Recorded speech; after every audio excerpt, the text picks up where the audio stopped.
तो आज की वीडियो में दोस्तों हम हिंदी का प्रैक्टिस सेट सोल्व करने वाले हैं। ये प्रैक्टिस सेट दोस्तों बिल्कुल एग्जाम पैटर्न पर आधारित है और इसमें कुछ प्रीवियस ईयर में पूछे गए क्वेश्चन को भी शामिल किया गया है। अगर दोस्तों आप भी सीटेट 2024 की तैयारी कर रहे हो, बिहार स्टेट परीक्षा की तैयारी कर रहे हो या फिर कोई भी ऐसा गवर्नमेंट जॉब एग्जाम जिसमें हिंदी पूछी जाती है, तो हमारी इस वीडियो में हम आपके लिए लेकर आए हैं कुछ मोस्ट इंपोर्टेंट क्वेश्चन जो आपकी सफलता की संभावना को और ज्यादा बेहतर बनाएंगे। आज का हिंदी प्रैक्टिस सेट दोस्तों आपके लिए काफी उपयोगी होने वाला है। वीडियो में आगे बढ़ने से पहले दोस्तों चैनल को सब्सक्राइब करना और वीडियो को लाइक करना और कमेंट बॉक्स में बताना। अगर वीडियो में कोई कमी लगे तो दोस्तों कमेंट बॉक्स में अपनी राय रखना ताकि नेक्स्ट वीडियो में सुधार किया जा सके। तो चलिए आज की वीडियो को स्टार्ट करते हैं। पहले प्रश्न में दोस्तों आपको एक लोकोक्ति दी गई है, तेल देखो तेल की धार देखो। इसका अर्थ आपको बताना है। आपको 4 ऑप्शन दिए गए हैं।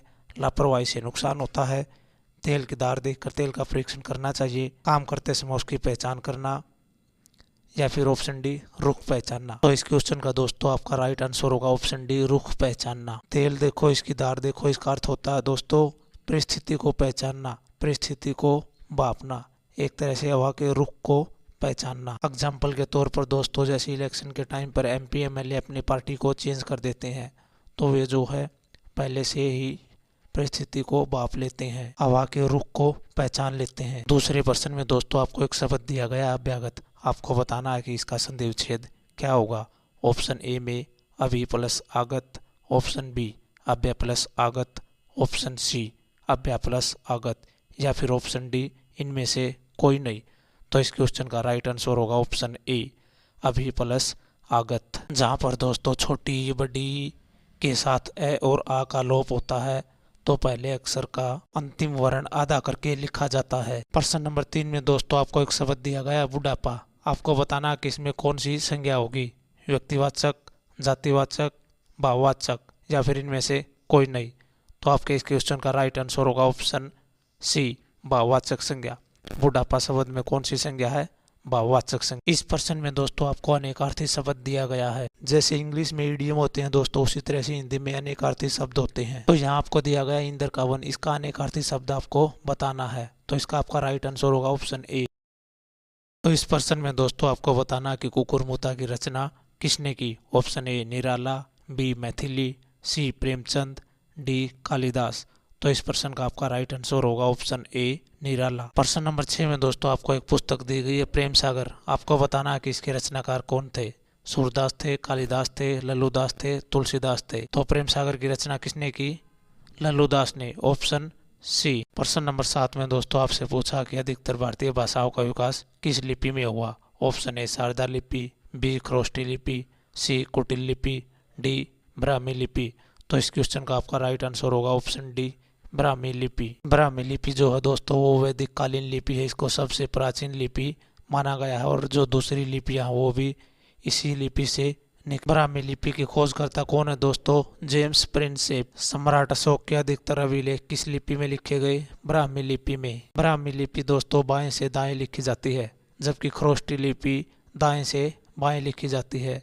शारदा लिपि जो है दोस्तों जम्मू कश्मीर के कल्चर को डिनोट करती है, जबकि कुटिल लिपि जो है वो ब्राह्मी लिपि से निकली हुई एक लिपि है। प्रश्न नंबर 8 में दोस्तों आपको बताना है कि निशाचर शब्द में कौन सा समास होगा। ऑप्शन ए अविभाव, बी कर्मधारय, सी नैतत्पुरुष, डी बहुब्रीहि। अविभाव समास की पहचान क्या होती है दोस्तों, इसमें शब्द के आगे प्रत्यय लगे होते हैं, जैसे प्रतिदिन, यथाशक्ति, भरपेट।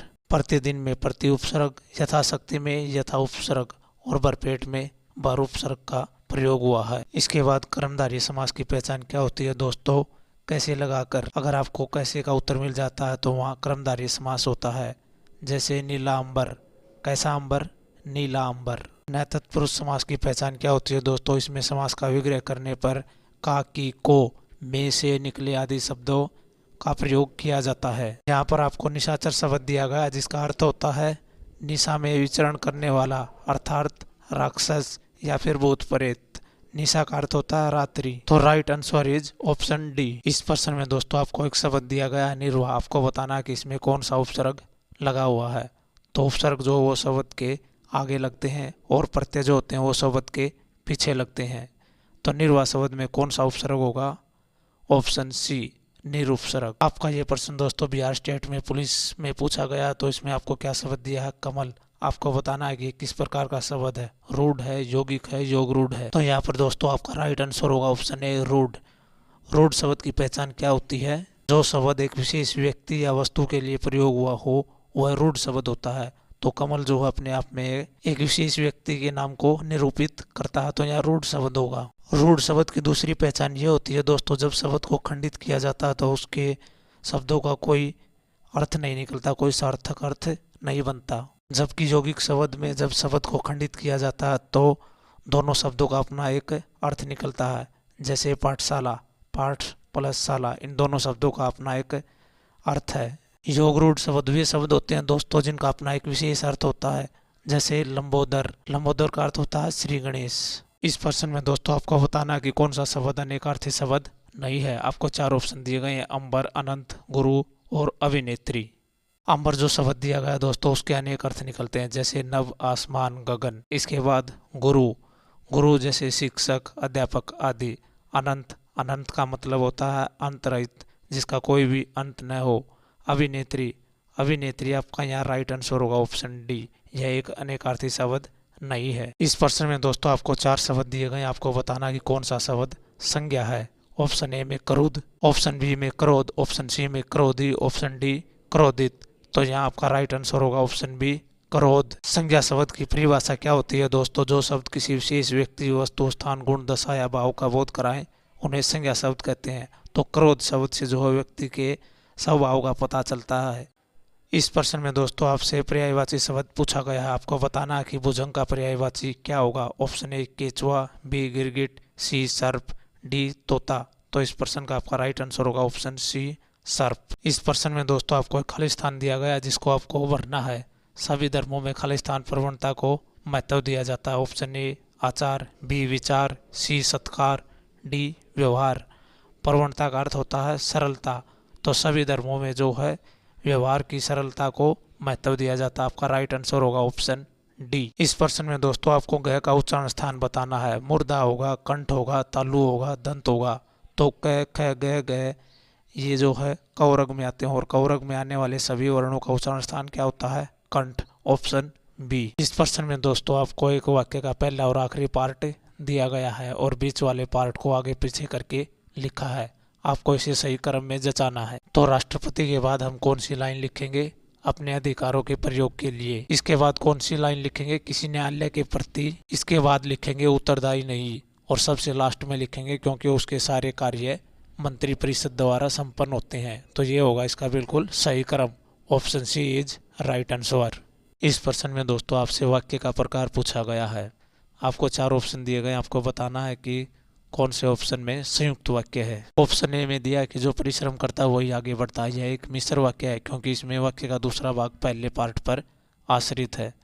ऑप्शन बी में और शब्द आया हुआ, मैं पढ़ता हूँ और वह गाता है, तो जहाँ और शब्द होता है वह संयुक्त वाक्य होता है। यही हमारा राइट आंसर होगा ऑप्शन बी। इस प्रश्न में दोस्तों आपको एक मुहावरा दिया गया, कामकाज में कोरा होना। इसका अर्थ क्या होता है? ऑप्शन ए काम न करना, बी काम समाप्त करना, सी काम पूरा न करना, डी काम न जानना। तो इसका राइट आंसर होगा ऑप्शन डी काम न जानना। इस प्रश्न में दोस्तों एक वाक्य को जो है 4 पार्ट में तोड़ा गया है, आपको बताना कि कौन से पार्ट में त्रुटि है। तो भिखारी की दशा से मुझे दया आ गई, इसमें बी पार्ट में त्रुटि है। दशा से की जगह पर दशा पर लिखेंगे, भिखारी की दशा पर मुझे दया आ गई, ये सही वाक्य होगा। इस प्रश्न में दोस्तों आपसे अलंकार पूछा गया, आपको एक पंक्ति दी गई है, अब अली रही गुलाब में अपत कंटीली डार में। तो यहाँ पर जो है गुलाब के माध्यम से कांटों के बारे में बात की गई है। यहाँ आपका राइट आंसर होगा ऑप्शन सी अन्योक्ति अलंकार। अन्योक्ति अलंकार की परिभाषा क्या होती है?